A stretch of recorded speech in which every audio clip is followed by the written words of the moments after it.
Shit.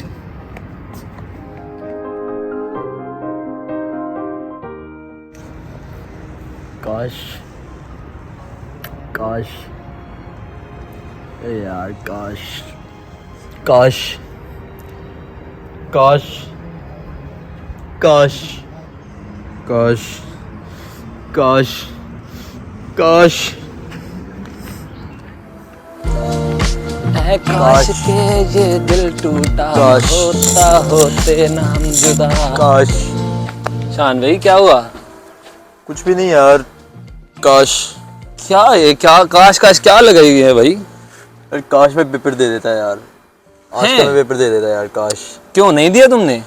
नहीं यार। ये क्या बात हुई? तुम तो कह रहे थे मेरी अच्छी तैयारी है, मैं जाके देना है पेपर। यार बस काश यार फिर काश पे आ गया यार, कोई नमी को गल सुना मैनू। काश काश।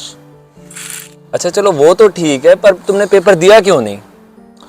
यार बस ऐसे ही, मतलब कोई ख़ास वजह नहीं थी, बस सोया था तो उठा नहीं गया, तो मतलब सोचा कि यार दे दूंगा, मैं अगले पेपर आएंगे दे दूंगा। तो उसमें ये सीन था यार कि मतलब इतने पूरे पाकिस्तान ने अप्लाई किया हुआ था, तो दिल में यही था कि यार ठीक है देखी जाएगी, आगे पेपर आएंगे तो वो दे दूंगा। लेकिन इतना आसान पेपर है, मुझे पता ही नहीं था कि यार इतना आसान पेपर है कि मैं पास कर लूँगा। तो यार इस वजह से फिर मतलब मैंने फिर पेपर ही नहीं दिया। यार ये तो कोई बात ना हुई कि पेपर ना देना, जाके देते तो सही। अब पता चला कि कितना आसान था और देना चाहिए था पेपर में। पहले कहता रहा था कि 2 ज़रूर उठ के जाना सुबह के टाइम। देखो मेरी बात सुनो, बात पता है क्या, अब तुमने टेस्ट नहीं दिया इसलिए तुम्हें लग रहा है कि आसान था, ये तो बहुत आसान था, ये तो मैं ऐसे कर लेता। लेकिन पता उसको चलता है जब वो पेपर देता है, उसको पता होता है कितना मुश्किल है। जब वहाँ पे जाके बंदा पेपर देख रहा होता है एक एक सवाल को, फिर पता चलता है कितना आसान है कितना मुश्किल है। दूर बैठ के तो सारे बातें सुना लेते हैं, हाँ ये आसान था, ये ऐसा है वैसा है। जब तक खुद पेपर नहीं दो तब तक कोई आसान नहीं है।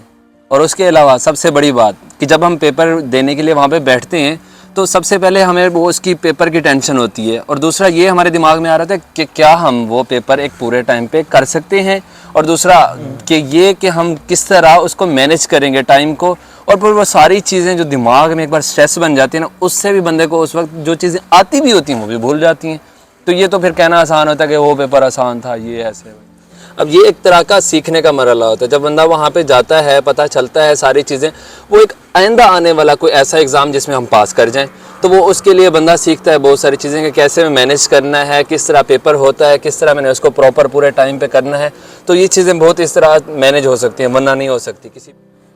देखो शान भाई मेरी बात सुनो, आइंदा से आपने कोई काश का वर्ड इस्तेमाल नहीं करना। काश के वर्ड से बचने के लिए आपको हर बार हर इम्तिहान में जो भी है, जिस तरह का भी है, छोटा है चाहे बड़ा है, उसमें उतरना पड़ेगा, ताकि आइंदा के आने वाले टेस्ट में आप आसानी से वो पास कर सकें और ये काश का वर्ड ना कहना पड़े आपको। याद है वो तुम्हें PPSC का पिछली बार जो पेपर आया था, तभी मैंने तुम्हें कहा था जाके दे के आओ, तुमने कहा दे देंगे, नहीं दिया था ना। तो उसकी वजह से जो तुमसे कम तैयारी करता था, जिसने की थी कम तैयारी, वो पास कर गया और तुम वही काश काश कहते रह गए, और आज भी वही तुम काश कह रहे हो। नहीं यार, वो तब तो मैं मतलब अपनी बंदी को शॉपिंग के लिए लेके गया हुआ था, तो इस वजह से मैंने पेपर नहीं था दिया। तो शादी हो गई है? नहीं मुझसे तो नहीं हुई यार। तो फिर वो किसी और से शादी करके टुर गए, तुम वहीं पे काश करते रह गए।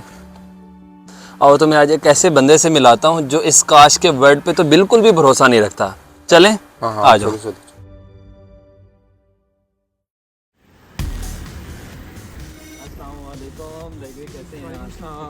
क्या हाल है यहाँ पे कैसे? बस आपको किसी से मिलवाना था जो कि बहुत ही डीमोटिवेट हुआ है और बार बार एक ही वर्ड काश काश काश, तो मैंने कहा आपके पास लेके जाएं। काश, पता ना मुझे इस लफ्ज़ से कितनी नफरत है। बहुत ज़्यादा। वो तो काश और रिग्रेट, ये 2 ऐसे लफ्ज़ हैं जिससे मुझे बहुत नफरत है, और मैं ज़िंदगी में चाहता हूँ कि मेरा कोई फार्मासिस्ट, कोई बंदा जो वो काश ना करे। चले, हम इसलिए तो आपके पास लेके आए ताकि आप उसको थोड़ा सा मोटिवेट और कर। जी लाइक भाई, ये शान से मिले, ये फिर से इसने आज टेस्ट क्या हुआ किया। शान, इशू क्या हुआ? कुछ भी नहीं देख भाई, मैं मतलब ऐसे ही मतलब दिल नहीं किया टेस्ट देने का, कि यही सोच के कि यार मैं दे दूंगा, अगले टेस्ट दे दूंगा। ड्रैप के टेस्ट में अप्लाई किया था? हाँ अप्लाई किया था। तो अप्लाई क्यों किया था कि तुम्हें टेस्ट नहीं देना था? एक तो ये देखो ना, कई लोग ऐसे मुझे मिले हैं कि जिन्होंने पहले अप्लाई नहीं कर रहे थे, मोटिवेट किया तो उन्होंने अप्लाई किया, उसके बाद कई लोग ऐसे हैं जो कि सिर्फ इस वजह से नहीं गए कि लोग बहुत ज़्यादा एग्ज़ाम में अपीयर हो रहे हैं, तो हम कहाँ पे स्टैंड करते हैं, हमारी तैयारी नहीं है, हम सुबह उठ नहीं सकते हैं, या हमें कोई और काम है। आज भी ऐसे था, अक्सर जो हॉल थे वो सारे के सारे खाली पड़े हुए थे, बंदे बहुत कम थे आज। एक भी सीट हालांकि खाली नहीं होनी चाहिए। तो क्यों नहीं किया? अप्लाई किया तो आप गए क्यों नहीं?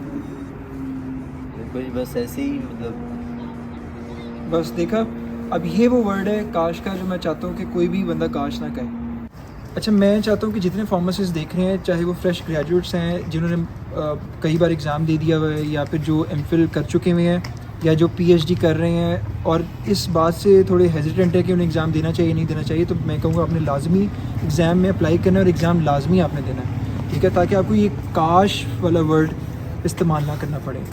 कई ऐसे केसेस हैं जिसके अंदर मैंने लोगों को डिप्रेशन में जाते हुए देखा हुआ है इस वजह से, क्योंकि उन्होंने अप्लाई नहीं किया, अपीयर ही नहीं हुए सीट में, और उसके बाद क्या हुआ कि आप इधर आ जाएंगे थोड़ा सा। अच्छा, तो उन्होंने अपीयर ही नहीं हुए एग्ज़ाम में, और उनके मुकाबले में उनके जो दोस्त थे जिन्होंने अप्लाई किया हुआ था वो अपीयर हो गए। जिनकी अच्छी तैयारी थी वो अपीयर नहीं हुए, जिनकी थोड़ी आम तैयारी थी वो पास हो गए। उसके बाद जब आज वो लोग उनको देखते हैं तो वो ये देखते हैं कि यार काश मैं तो इससे बेहतर था काफ़ी चीज़ों में, तो काश मैंने अप्लाई किया होता। तो मैं चाहता हूँ ये काश जो है ना, ये आप ना करें। ये काश जो होता है ये आपको डिप्रेशन की तरफ लेके जाएगा, मज़ीद जब आप अपीयर होंगे तो एंग्जाइटी की तरफ लेके जाएगा। तो कोशिश करें कि आप अप्लाई करें। देखें, ड्रैप का टेस्ट आपने किया अप्लाई, वो जो पेपर में बैठने की टेंशन है, वो जो पेपर के अंदर आप जब बैठते हो तो वो जो स्ट्रेस होता है उससे गुजरते हो, पेपर को किस तरह से सॉल्व करना है, वो टेक्निक जो होती है वो आप एट द स्पॉट वो टेक्निक स्ट्रेटजाइज करते हो। आप नेगेटिव मार्किंग के क्राइटेरिया को कई बार देखते हो, ठीक है। तो ये जो है ना फीलिंग, ये सिर्फ पेपर के एग्जामिनेशन हॉल में आती है, ये घर में बैठ के तैयारी के वक्त नहीं आती। फिर उसके बाद जो सेल्फ एवेल्यूएशन आप कर सकते हो, एक न्यूट्रल एवेल्यूएशन, क्योंकि आपका जो है रिज़ल्ट आता है, जैसे आप HEC या जो भी आपकी की देगी तो आपको पता चल जाएगा कि आपके कितने नंबर है। तो ये चीज़ें मैं चाहता हूँ कि आप इससे गुजरें, और आज अपीयर हुए या नहीं हुए, नेक्स्ट एग्ज़ाम में आप अप्लाई करें और अपीयर लाजमी हो, अपने आप की वैल्यूएशन करें। उसके बाद फिर पब्लिक सर्विस कमीशन का एग्ज़ाम आएगा जो हेल्थ डिपार्टमेंट का, उसके बाद मज़ीद फेडरल के बाकी सीटें आती रहेंगी, और ये पता नहीं है कब आएंगी। तो कोई ऐसा एग्ज़ाम जो इतना इंपॉर्टेंट है उसके लिए कोशिश करें कि आपको शान की तरह काश ना कहना पड़े, ठीक है। और आप लोग जो हैं कोशिश करें कि आप एक मिसाल कायम करें, और एम ये करें कि 5 साल के अंदर you have to be a part of this government setup.